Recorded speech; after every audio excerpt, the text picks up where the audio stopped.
Thanks for joining me on the news. We begin with the United States. At least 3 dead in Texas tornado. European Union war breaks average temperature record. Milley says Ukraine attack very difficult fight. In Canada's Manitoba crash, at least 15 killed. A United Nations raises concern over Russian torture in Kyiv. No less than 3 people were killed and dozens wounded when a tornado rocked through the Texas panhandle town of Perryton in the United States. The National Weather Service in Amarillo confirmed that a tornado hit the area on Thursday afternoon. There was no instant comment on its size or wind speeds, meteorologist Luigi Marceliello said. Perryton Fire Chief Paul Dutcher said, according to a report, that 3 people were killed in the storm. He said at least 1 person was killed in a mobile home park that took a direct hit from a tornado.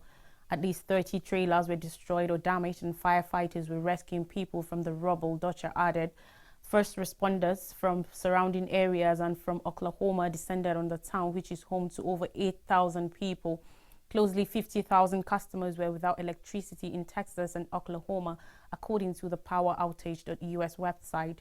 Ochiltree General Hospital in Perryton on Facebook said walking stroke wounded please go to the clinic, all others to the hospital ER.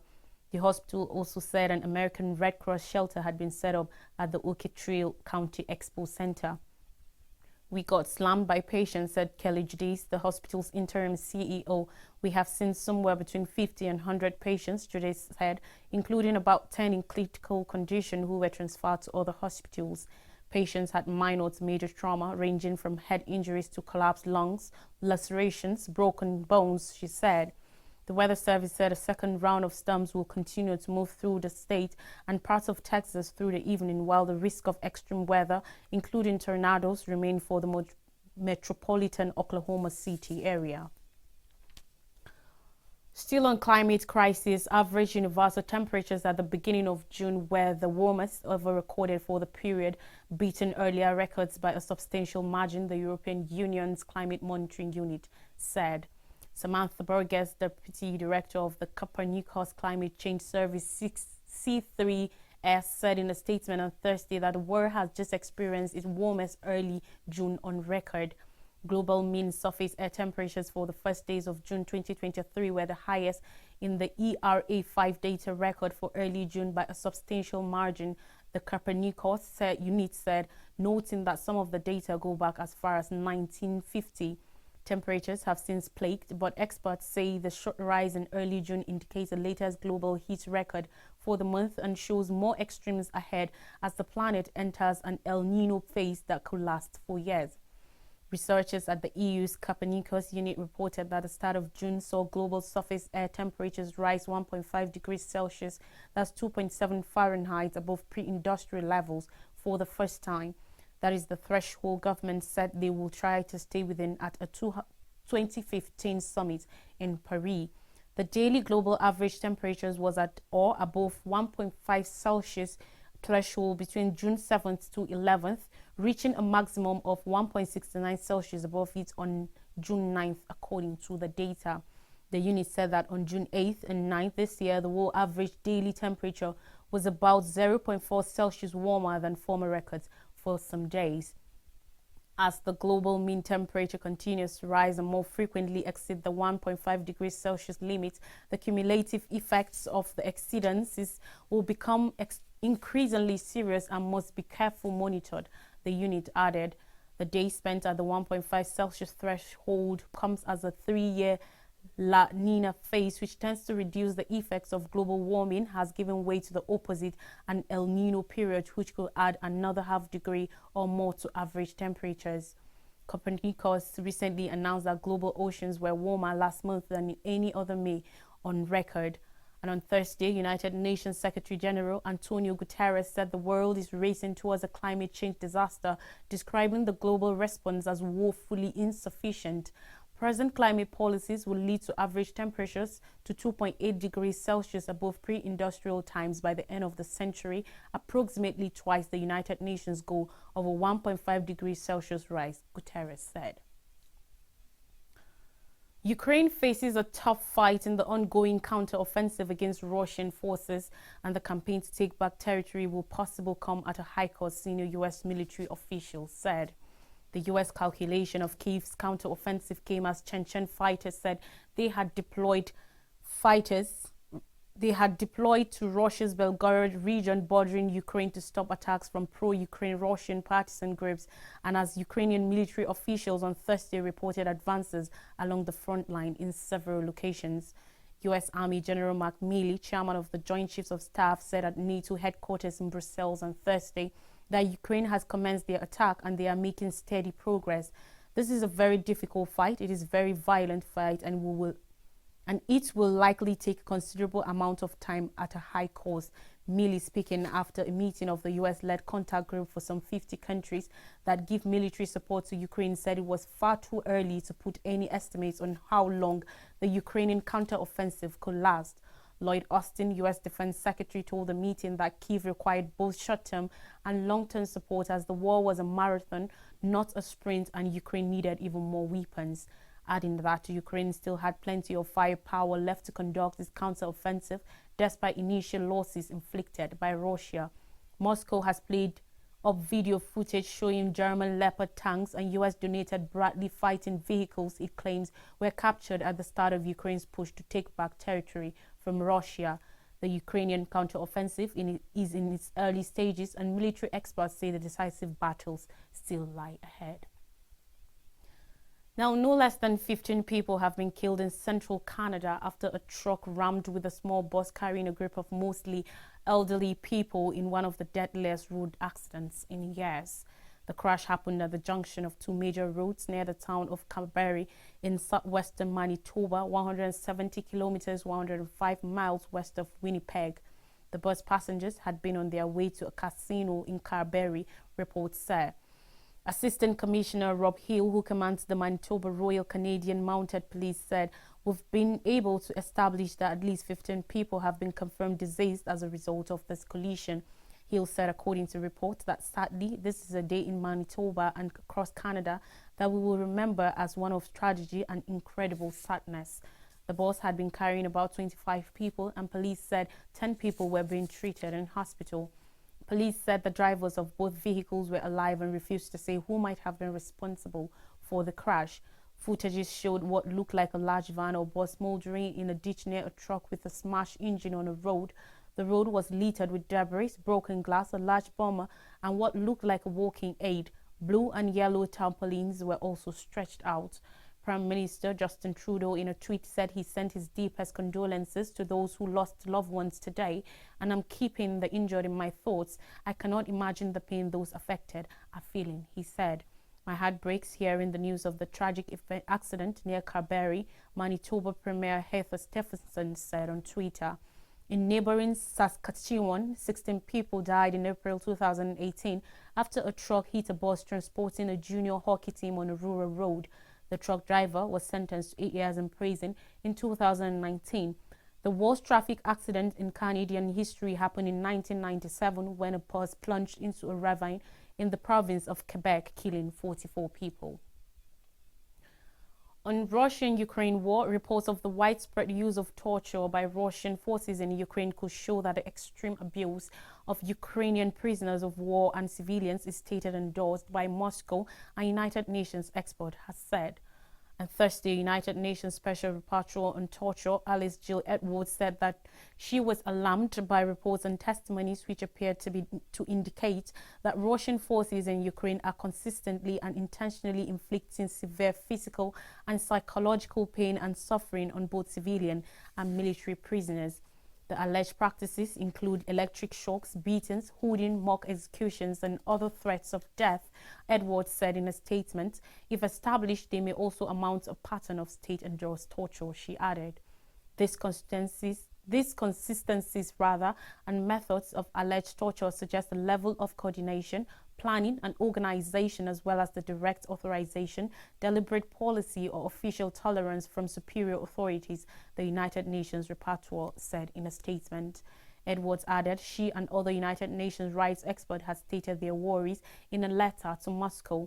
Torture is a war crime, and the systemic or widespread practice of torture constitutes a crime against humanity, Edwards said, warning that obeying a superior order or policy direction cannot be used to justify torturing prisoners. Those suspected to have been tortured were also often held in grossly inadequate conditions in facilities run by Russian forces inside Ukraine.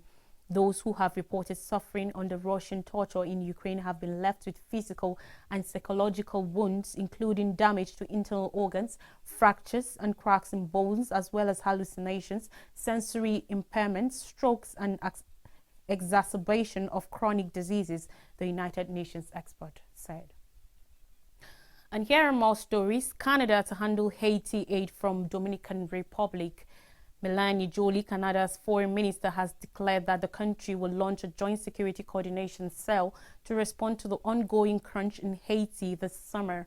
On Thursday, in an announcement during a ministerial meeting, Joly said Canada will lead the effort from Haiti's neighbor, the Dominican Republic.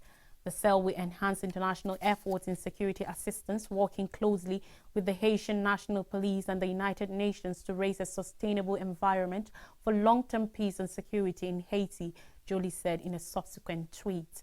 The foreign minister did not give specifics why Canada will impart workers for Dominican Republic, which has deported tens of thousands of Haitians fleeing the crisis. She said a team will also work from Haiti's capital, Port-au-Prince. In addition, Joly explained that Canada will coordinate international support, including funds, equipment, and technical support for Haiti's embattled police. The country will also donate a further $13 million to United Nations security and anti-corruption projects. The situation on ground is extremely fragile and the needs are immense. They go beyond Canada's or any other country's capacity to address them alone, Joly said, emphasizing the need for serious, well-coordinated support. Haiti has struggled with several compounding crises in recent years, aggravated by natural disasters and the 2021 assassination of President Jovenel Moïse. With gangs controlling large swaths of the country's capital, the humanitarian community has fought to respond to public health emergencies and a dire economic condition. In response, the government of acting President Ariel Henry requested in October an international force to intervene and assist its police force. Meanwhile, the U.S. has pushed Ottawa to take a leading role in the international response, but countries have been wary of sending troops, with some in Haiti rejecting the prospect of foreign intervention. In Africa, lawmakers passed biggest budget in Kenya's history. Kenyan Parliament has passed the budget estimates for the financial year 2023-2024 ahead of Friday's reading of President William Ruto's first budget since assuming office last year. This year's budget, which is the biggest in Kenya's history, will hit 3.67 trillion shillings budget, 24 billion euros of redemption, if redemptions and appropriations in aid are factored, showing the increasing pain of debt repayments. The executive was allocated 2.1 trillion shillings, Parliament 40 billion shillings, while the Judiciary and the Judicial Service Commission (JSC) got 22.9 billion shillings. The 2023-2024 budget is to be financed by a battery of new taxes ranging from imported fish to beauty products to gambling, which should generate 2 billion euros in revenue. The government also wants to introduce an unpopular payroll levy to finance a low-cost housing program.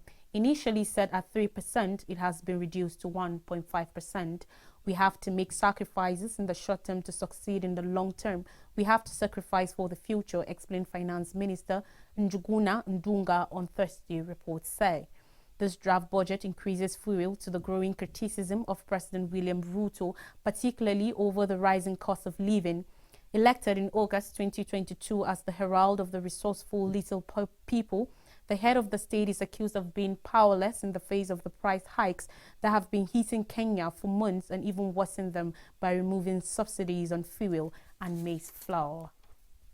During the budget presentation, MPs from the opposition coalition Azimio left the room to express their disagreement with the text and the timetable for the vote. Kenya's public debt stands at $65 billion or around 67% of gross domestic product (GDP), and repayment is becoming progressively costly as the shilling continues to devalue. Let's take this time out, and when we come back, I'll bring you more stories, particularly from Nigeria.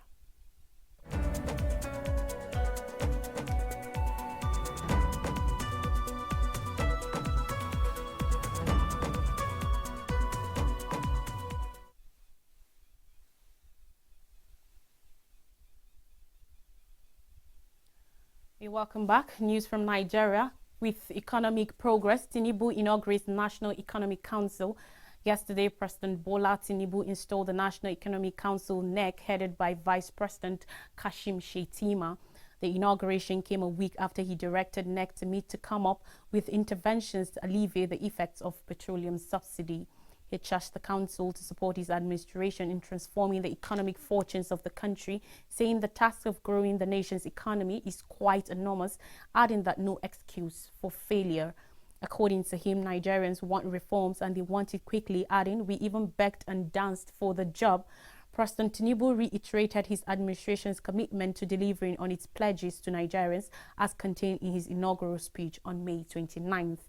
It is worthy of note that the monthly meeting of NEC, chaired by the Vice President, has remained the official economic platform for robust dialogue among the federal government, the 36 state governors, the Central Bank of Nigeria, and other key stakeholders. The NEC meets monthly as saddled with the mandate to advise the President regarding the economic affairs of the Federation and specific on steps required for the coordination of the economic planning efforts or economic programs of the various governments of the Federation. Membership of the NEC comprises of the 36 state governors, the governor of the Central Bank of Nigeria, and other co-opted government officials. Those in attendance as at the time the meeting commenced are Kwara Abdurrahman Abdurrazak, Oshun Ademola Adeleke, Kogi Yahaya Bello, Ekiti Biodun Oyebanji, Nasarawa Abdullahi Sule, Akwa Ibom Umo Eno, and Enugu Peter Mba, Cross River Basi Otu, Plateau Caleb Mutfwang, Kebi Nasir Idris, Katsina Aliyu Radda, and Benue Hyacinth Alia. Others are Zamfara Dauda Lawal, Ogun Dapo Abiodun, Anambra Charles Soludo, Yobe Maimala Buni, Taraba Abu Kefas, Gombe, Delta Sherif Oboverweri, Rivers Siminalayi Fubara, Niger Mohamed Bago, and Sokoto Ahmed Aliyu. Others are Ebonyi Francis Nwifuru, Kaduna Obasani, Edo Godwin Obaseki, Abia Alex Oti, Bayelsa Doyediri, Kano Abba Yusuf, Bauchi Bala Mohammed, Oyo Sheyi Makinde, and Borno State Deputy Governor Umar Kadafor and Deputy Governor of Ondo, Loki Ayedatiwa.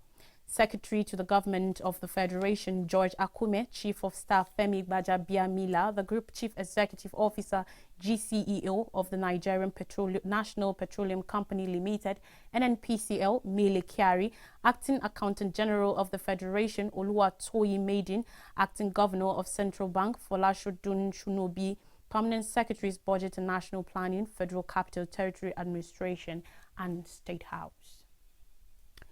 Ribadu Aleke, 6 others appointed special advisors. President Bola Tinubu has appointed 8 individuals as special advisors. They include an ex-chairman of the Economic and Financial Crimes Commission, Nuhu Ribadu, and a former Lagos Commissioner for Information, Dele Aleke, who has been a close aide of Mr. Tinubu for years. Ribadu was named Special Advisor on Security. It is uncertain if that position will see him function as National Security Advisor, while Aleke, on the other hand, will serve as Special Advisor on Special Duties, Communications and Strategy. Tinubu also named Wale Edun, a former Lagos Commissioner, as Special Advisor on Monetary Policies. The appointments are contained in the list of 8 special advisors announced by the Director of Information at the State House, Abiodun Oladoyojoye, according to reports. The President had last week named at the immediate past Speaker of the House of Representatives, Femi Gbajabiamila, as his Chief of Staff, and the former Governor of Benue State, George Akume, as Secretary to the Government of the Federation. Ibrahim Hassan Adija, a former Senator and Deputy Governor of Jigawa State, was also appointed Deputy Chief of Staff. And finally, on the news, Nigeria's inflation reaches 22.42%. Extreme insecurity has mainly affected the food supply chain in Nigeria that has took a hike in headline inflation to a record 22.41% in May 2023 when the nation transitioned to a new administration. Yesterday, data from the National Bureau of Statistics (NBS) that was released showed an addition in headline inflation rate to 22.41% relative to April 2023 headline inflation rate, which was 22.22%. The rise in the food inflation on year-on-year basis was triggered by surges in prices of oil and fat, yam and other tubers, bread and cereals, fish, potatoes, fruits, meat, vegetables, spirit. On a month-on-month basis, the food inflation rate in May 2023 was 2.19%. That was 0.6% higher compared to the rate recorded in April 2023, which was 2.13%. The data by Statistics Bureau showed that in May 2023, inflation rate recorded an addition of 0.19% points when compared to April 2023 headline inflation rate. Likewise, on a year-on-year basis, the headline inflation rate was 4.70% points higher compared to the rate recorded in May 2022, which was 17.71%. What that means is that the headline inflation rate year-on-year basis increased in the month of May 2023 when compared to the same month in the preceding year in May 2022. Likewise, on a month-on-month basis, the headline inflation rate in May 2023 was 1.94%, which was 0.03% higher than the rate recorded in April 2023, 1.91%. This means that in the month of May 2023, on the average, the general price level was 0.03% higher relative to April 2023. The NBS newest data showed a percentage change in the average CPI for the 12-month period ending May 2023 over the average of the Consumer Price Index for the former 12-month period was 21.20%, showing 4.75% increase compared to 16.45% recorded in May 2022. On a year-on-year basis, in the month of May 2023, the urban inflation rate was 23.74%. This was 5.50% points higher compared to the 18.24% recorded in May 2022. On a month-on-month basis, the urban inflation rate was 2.09% in May 2023. This was 0.05% points higher compared to April 2023. That's 2.05%. The corresponding 12-month average for the urban inflation rate was 21.95% in May 2023. This was 4.95% points higher compared to 17.00% reported in May 2022. A recap of major stories says at least 3 dead in Texas tornado. European Union, war breaks average temperature record. Milley says Ukraine attack very difficult fight. In Canada's Manitoba crash, at least 15 killed, and United Nations raises concern over Russian torture in Kyiv. I am Lois Tureki. Thanks for watching. Enjoy your day and have a beautiful weekend ahead.